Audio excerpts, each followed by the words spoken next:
Hello children, कक्षा 8 में विषय हिंदी में हम तेरी है जमीन पढ़ चुके हैं। तो अभी उसके आधारित हम अभ्यास के प्रश्न करेंगे। सबसे पहला प्रश्न है, आपके मत से सृष्टि में सर्वोपरि कौन है और क्यों? तो हम कविता में पढ़ चुके हैं और पूरी कविता ईश्वर पर आधारित है। ईश्वर ने ही पूरे संसार का निर्माण किया है। तो हमारे मत से सृष्टि में सर्वोपरि ईश्वर है, क्योंकि ईश्वर सर्वशक्तिमान है। वह सृष्टि के रचयिता है। यह आकाश और धरती ईश्वर के बनाए हुए हैं। हम ईश्वर की मर्जी से इस दुनिया में आए हुए हैं। उसी की कृपा से हमें यह मानव शरीर मिला है। ईश्वर चाहे तो हमें नया जीवन दे, वरना हमें मार भी सकता है। वह सबसे अधिक ताकतवर है। वह सभी मुश्किलों को टाल सकता है। इस प्रश्न 2, आप भगवान से क्या प्रार्थना करते हैं? आप भगवान से क्या प्रार्थना करते हैं? तो बच्चों, आप भगवान से क्या प्रार्थना करते हैं, इसका आंसर आपको खुद लिखना है, लेकिन मैंने फिर भी यहाँ पे अपनी तरफ से लिख रखा है। मैं भगवान से प्रार्थना करती हूँ कि हे प्रभु, आप मेरे मन और हृदय को सभी के लिए सुंदर और सुकोमल बनाएं। मैं दिन दुखियों की सदा सेवा करूं। मुझसे भूल हो तो आप समाधान दें। प्रश्न नंबर 3, आप ईश्वर से किस समय प्रार्थना करते हो? क्यों? मैं ईश्वर से प्रार्थना सुबह और शाम करती हूँ, क्योंकि यह समय प्रार्थना के लिए मुझे उचित लगता है। प्रश्न 4, भिन्न भिन्न धर्म के लोग प्रार्थना के लिए कहाँ जाते हैं? तो ये तो आपने देखा होगा कि भिन्न भिन्न धर्म के लोग प्रार्थना के लिए कहाँ जाते हैं। तो जैसे कि हिंदू भिन्न भिन्न धर्म के लोग पूजा के लिए, भिन्न भिन्न धर्म के लोग प्रार्थना के लिए अपने पूजा स्थानों पर जाते हैं। जैसे कि हिंदू मंदिर में, मुसलमान मस्जिद में, ईसाई चर्च में, सिख गुरुद्वारा में और पारसी इत्यादि में प्रार्थना के लिए जाते हैं। प्रश्न नंबर 3, शब्दकोश क्रम के अनुसार लिखिए। बच्चों, आपकी टेक्स्ट बुक में ये सारे शब्द दे रखे हैं, उनको मैंने क्रम में लिख रखा है, लेकिन इनका क्रम मैंने कैसे लिखा है, मैंने इसको क्रम में कैसे रखा है, तो उसके व्याकरण के कुछ नियम होते हैं। जब हम वह नियम समझेंगे तभी हम ये समझ पाएंगे कि इनका क्रम क्या है। तो चलो बच्चों, मानक शब्दकोश में दूसरे अक्षर के रूप में निम्नलिखित क्रम होगा। निम्नलिखित क्रम होगा मतलब अंग की मात्रा सबसे पहले आएगी, जैसे कि अंगूर, लंगूर, फिर ये चंद्र बिंदु है, जैसे कि चांद, फिर अह। इसके बाद अक्षर के साथ मात्राएं लगाने का क्रम होगा। अक्षर यानी कि ये जो व्यंजन है क, ख, ग, ड, इनके साथ मात्राएं लगाने का क्रम, जैसे क का छोटी की मात्रा, बड़ी की मात्रा, छोटे ऊ की मात्रा, बड़े ऊ की मात्रा। फिर बच्चों यहाँ ध्यान दो, क्रू की मात्रा है, फिर के, कई, को, कौ।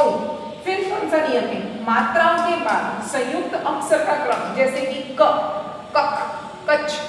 लेकिन ये क्या है, आधे कटे हुए अक्षर, फिर यहाँ पर पूरा अक्षर, तो ये संयुक्त अक्षर हुए ना। तो ऐसे आधा कटा हुआ और पूरा अक्षर हो, उनका क्रम आएगा। फिर बच्चों, श, त्र, ज्ञ, स्र संयुक्त व्यंजन है, इनका संधि विच्छेदन क प्लस श, त प्लस र त्र, ज प्लस ज ज्ञ, श प्लस र श्र। अब इन नियमों के आधार पर हम अक्षरों का क्रम लिखेंगे। अभी ये जो अक्षर है उनमें सबसे पहले उ की मात्रा वाला अक्षर है, उ की मात्रा वाला शब्द है, जैसे कि उज्ज्वल। तो उज्ज्वल मैंने सबसे पहले लिखा है, कैसे, अ, आ, ई, उ। तो उस हिसाब से उज्ज्वल का पहला क्रम होगा। फिर री, ए, ओ, औ। देखो बच्चों, ओ आ रहा है तो ओ के हिसाब से यहाँ पर और आएगा। फिर क्षमता, क्षमता कैसे आया, तो श का संधि विच्छेदन है क प्लस श, तो उस हिसाब से क को हम पहले स्थान देंगे, तो यहाँ पर क्षमता आया। फिर क, ख, ग, ढ, तो डॉक्टर आ गया। फिर च, छ, ज, झ, न, त, थ, द, द पर से दूध है, दृष्टि है। अब यहाँ पर दूध और यहाँ पर दृष्टि, तो हम पहले किसको लिखेंगे? तो ये है बड़े अंक की मात्रा। देखो यहाँ पर बड़े अंक की मात्रा को पहले स्थान है, फिर दृष्टि का स्थान आएगा, फिर धन और धरा दोनों ध से शुरू हो रहे हैं, लेकिन प्रथम स्थान हम किसको देंगे? तो न को देंगे, क्योंकि व्यंजन में न प्रथम आता है, र बाद में आता है। फिर नाविक, फिर उसके बाद में मंदिर, मनुष्य, मित्र, ये तीनों म से शुरू हो रहे हैं। तो हम ऐसे सोचेंगे कि भाई किसको पहला स्थान दें? तो बच्चों मंदिर, मंदिर पहले कैसे आएगा? तो यहाँ पर देखो अंग की मात्रा सबसे प्रथम है, तो उस हिसाब से मंदिर शब्द बना, तो मंदिर को पहले स्थान देंगे।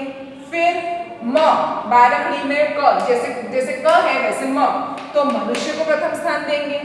फिर क, का, की, वैसे म, मा, मी को हम आखिरी स्थान देंगे। फिर लास्ट में देखो बच्चों व्यंजन में यो, य, र, ल, तो य आया तो यहाँ पर युद्ध आएगा, य, र, ल, व, श, स से शांति बनेगा। शांति के ऊपर देखो बच्चों ये मात्रा है अंग की। फिर श्रृंखला, श्रृंखला कैसे है? तो श्रृंखला का संधि विच्छेदन है स प्लस र बराबर श्र, तो हमने शांति लिखा क्योंकि सबसे पहले अंग की मात्रा है। फिर श्रृंखला कैसे आएगा? तो यहाँ पर देखो क्रू की मात्रा है, तो हम इसको दूसरा स्थान देंगे। फिर सुख और स्वर, तो ये दोनों स से शुरू हो रहे हैं, तो हम प्रथम स्थान किसको देंगे? तो बारहवीं के हिसाब से उ की मात्रा में सुख प्रथम स्थान आएगा। फिर स्वर, तो स आधा कटा हुआ है, व पूरा है, तो यह संयुक्त अक्षर हुआ, तो हम इसको बाद में स्थान देंगे। ठीक है। फिर लास्ट में जो शब्द बचा पूरे शब्दों में से वो है हृदय। प्रश्न नंबर 4, इस चित्र की मदद से एक कविता की रचना कीजिए। इस चित्र की मदद से मतलब कि ये जो चित्र है उसकी मदद से हमें एक कविता बनानी है। 3-4 कविता भी लिख सकते हैं, लेकिन मैंने यहाँ पर एक ही कविता लिखी है। ये कौन सा चित्र है बच्चों? सूरज का। तो हम इसके आधार पर एक कविता बनाते हैं। उगता सूरज सबको भाता। जब सुबह सुबह सूरज उगता है तो हम सबको भाता है ना, जैसे कि सुबह सुबह सूरज की कोमल किरणें हमारे शरीर पे पड़ती है तो विटामिन डी मिलता है, और जैसे जैसे सूरज तेज होता है हमें वो अच्छा नहीं लगता, इसलिए यहाँ पे लिखा है उगता सूरज सबको भाता, बच्चों चिड़ियों को चहकाता। जब सुबह सुबह सूरज की किरणें निकलती हैं तो हम जाग जाते हैं और चिड़िया भी चहकती हैं। पक्षी से कलरव करवाता, उगता सूरज सबको भाता, पर बच्चों की समझ न आता, भानु क्यों आता क्यों जाता। पर बच्चों की समझ न आता, बच्चे समझ नहीं पाते हैं कि ये सूरज रोज उगता है फिर छिप जाता है। भानु, भानु सूरज का पर्यायवाची शब्द है। भानु क्यों आता क्यों जाता, मतलब कि सूरज क्यों आता है और क्यों चला जाता है। पूर्व में उगता पश्चिम में छिपता, सूरज हमेशा पूर्व में उगता है और पश्चिम में छिप जाता है। उगता सूरज सबको भाता।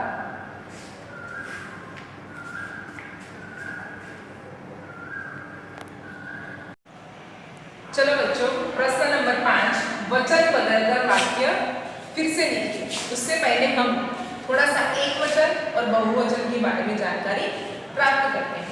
तो एक वचन किसे कहते हैं? जो एक ही व्यक्ति या एक ही चीज के बारे में बात की गई हो उसे एक वचन कहते हैं। और बहुवचन किसे कहते हैं? तो बहुवचन, बहु यानी ज्यादा, दो व्यक्ति या दो से अधिक व्यक्ति या चीज वस्तुओं के बारे में बात की गई हो तो उसे हम बहुवचन कहते हैं। जैसे कि मैंने, तो मैंने का बहुवचन होता है हमने। कविता, तो कविताएं। यह मतलब ये नजदीक की वस्तु है, और ये मतलब दूर की वस्तु है, और बहुत सारी वस्तुओं को।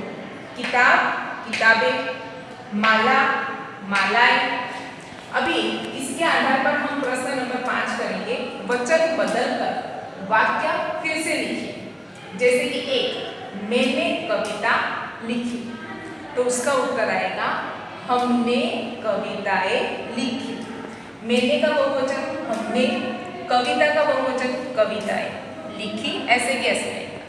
फिर यह मेरी किताब है, उसका बहुवचन बनेगा ये मेरी किताबें हैं। यह मेरी किताबें मतलब कि एक किताब की बात की गई है, और ये मेरी किताबें मतलब बहुत सारी किताबों की बात की गई है। इसे लड्डू दे दो, उसका बहुवचन बनेगा इन्हें, यानी कि बहुत सारे व्यक्तियों की बात की गई है, इसलिए ऐसे कहा गया है इन्हें लड्डू दे दो।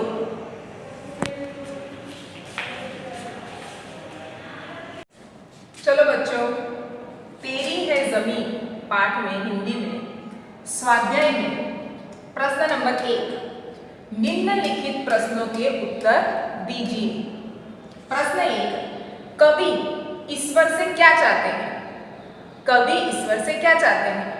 तो वो पूरी कविता उसी पर आधारित है कि कवि ईश्वर से यह चाहते हैं कि ईश्वर सर्वशक्तिमान है। कवि ईश्वर से चाहते हैं कि आप बहुत ही कृपालु हैं, आप हमारे अपराधों को क्षमा करें, हमसे हुई गलतियों को माफ करें, आप हमेशा अपनी नज़र हम पर रखना और हम कैसी परिस्थिति में हैं, हम कैसे हालातों में हैं यह भी खबर रखना, हम पर आने वाली आफतों को दूर करना। प्रश्न नंबर 2, तू अपनी नज़र हम पर रखना ऐसा कवि क्यों कहते हैं? बच्चों, ये पंक्ति कविता में दी हुई है, तू अपनी नज़र हम पर रखना, हम किस हाल में हैं ये खबर रखना। लेकिन प्रश्न ऐसे पूछा गया है कि ऐसा कवि क्यों कहते हैं, मतलब हमें ये पंक्तियां समझानी है। कवि का कहना है कि हम सभी इस दुनिया में ईश्वर की इच्छा से आए हैं, उन्हीं की कृपा से हमें यह मानव शरीर और उसमें प्राण मिले हैं। इसलिए हे ईश्वर, आप हमेशा अपना ध्यान, अपनी नजर हम पर बनाए रखें। मानते हैं क्यों? कवि ईश्वर को सबसे ताकत वाला मानते हैं क्योंकि वह सर्वशक्तिमान है। उसकी इच्छा से हमें यह जीवन दान मिला है। ईश्वर चाहे तो हमें मार भी सकता है, उसकी मर्जी के बिना एक पत्ता भी नहीं हिलता। वह सभी मुश्किलों को टाल सकता है क्योंकि वह सबसे बड़ी ताकत रखता है। चलो बच्चों, प्रश्न नंबर 4 करते हैं। बच्चों, प्रश्न नंबर 4 टेक्स्ट बुक में ऐसे दे रखा है, कवि खुद से क्या कहना चाहते हैं, क्यों? लेकिन यहाँ पर खुद नहीं है, खुदा करना है। कवि खुदा से क्या कहना चाहते हैं, क्यों? फिर से बोल रही हूँ, कवि खुदा से क्या कहना चाहते हैं, क्यों? उत्तर है, कवि खुदा से कहते हैं कि आप सभी के हैं। आपने कभी धर्म, जाति, ऊंच नीच का भेदभाव नहीं किया, इसलिए सभी आपके हैं। आपकी मर्जी से ही हमने ये दुनिया देखी है। आप अपनी कृपा दृष्टि हमेशा बनाए रखना। हम सर झुकाकर यह प्रार्थना करते हैं कि हम पर आने वाली मुसीबतों से आप बचाए रखना। आप हमारे रक्षक हैं। बच्चों, बोर्ड पर मैंने जितने भी क्वेश्चन आंसर लिखे हैं वह सभी आपको अपनी नोटबुक में लिखने हैं और एक हिंदी की नोटबुक बनानी है। जो भी मैं शब्दार्थ, प्रश्न उत्तर या कुछ भी काम करवाती हूँ वो सभी आपको नोटबुक में लिखना है। चलो बच्चों, पेज नंबर 3 में प्रश्न नंबर 2 दिए गए भाव के आधार पर काव्य पंक्तियां लिखिए। हे ईश्वर, तेरी कृपा से मुझे शरीर और प्राण मिले हैं। चाहे जो भी हो, तू अपनी कृपा दृष्टि हम पर सदा रखना। बच्चों, तेरी है जमी कविता निकालो। बच्चों, पहला जो प्रश्न है उसके जवाब में ये पंक्ति आएगी, आप लोग टिक कर लो। तेरी रहमत से हम सब ने ये जिस्म और जा पाए हैं, तू अपनी नज़र हम पर रखना, हम किस हाल में है ये खबर रखना, यहाँ से लेकर यहाँ तक। प्रश्न 2, हे प्रभु, ये सारा संसार तेरा है, तू बड़ा दयालु है, तू हम पर अपनी दया दृष्टि रखना। चलो बच्चों, कविता निकालो। बच्चों, दूसरे प्रश्न में यह काव्य पंक्ति आएगी, तेरी है जमी तेरा आसमां, तू बड़ा मेहरबां, तू बख्शिश कर। बच्चों, प्रश्न नंबर 3, अपूर्ण काव्य को पूर्ण कीजिए। मेरी प्यारी प्यारी गाय, घर की राज दुलारी गाय, दिन भर वह घास खाती, सुबह शाम वह दूध देती। बच्चों, इसके अलावा भी अगर आपको कविता आती है तो आप लिख सकते हो अपनी तरफ से। ठीक है बच्चों? बच्चों, प्रश्न नंबर 4, यह गीत Hindi film the burning train से लिया गया है। तुमने इस प्रकार की और भी प्रार्थनाएं सुनी होगी। ऐसी ही कोई प्रार्थना लिखो जो किसी फिल्म में हो। मतलब कि बच्चों, ये द बर्निंग ट्रेन फिल्म से एक गाना लिया हुआ है, प्रार्थना गीत है। ऐसी कई प्रार्थना आपने सुनी होगी, तो आपको वो लिखनी है। ये प्रश्न आपको स्वयं करना है। ठीक है बच्चों? बच्चों, अब तक जितने भी प्रश्न मैंने बोर्ड पर लिखवाए या वैसे करवाए हैं ओरली मौखिक, वो आपको अपनी नोटबुक में लिखने हैं। प्रश्न नंबर 4 में ऐसे है, यह प्रार्थना गीत द बर्निंग ट्रेन से फिल्म से लिया गया है। आप ऐसा ही कोई गीत और किसी फिल्म से लेकर ऐसा प्रार्थना गीत लिखें। यह प्रश्न आपको स्वयं करना है। फिर है प्रश्न नंबर 5, इस प्रार्थना को अपनी मातृभाषा में लिखिए। मतलब कि ये जो कविता है उसे हमें इंग्लिश में ट्रांसलेट करना है। तेरी है जमीन तेरा आसमान, the land is your property, the sky is your property, तू बड़ा मेहरबान, तू बख्शिश कर, you are very kind, please help forgive me, सभी का है तू सभी तेरे, everyone belongs to you and everyone is yours, खुदा मेरे तू बख्शिश कर, माय गॉड फॉरगिव मी, तेरी मर्जी से ए मालिक हम इस दुनिया में आए हैं, honour we have come into this world with your will।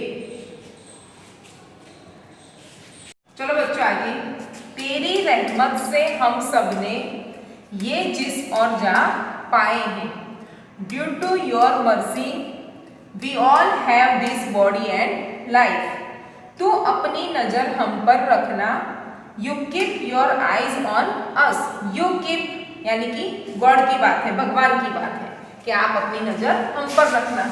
किस हाल में है ये खबर रखना, how are we please take care of it, तू चाहे तो हमें रखे, तू चाहे तो हमें मारे, if you want to keep us you will keep us, if you want to kill us you will kill us, तेरे आगे झुका के सर खड़े हैं आज हम सारे, today all of us are standing before you going to you.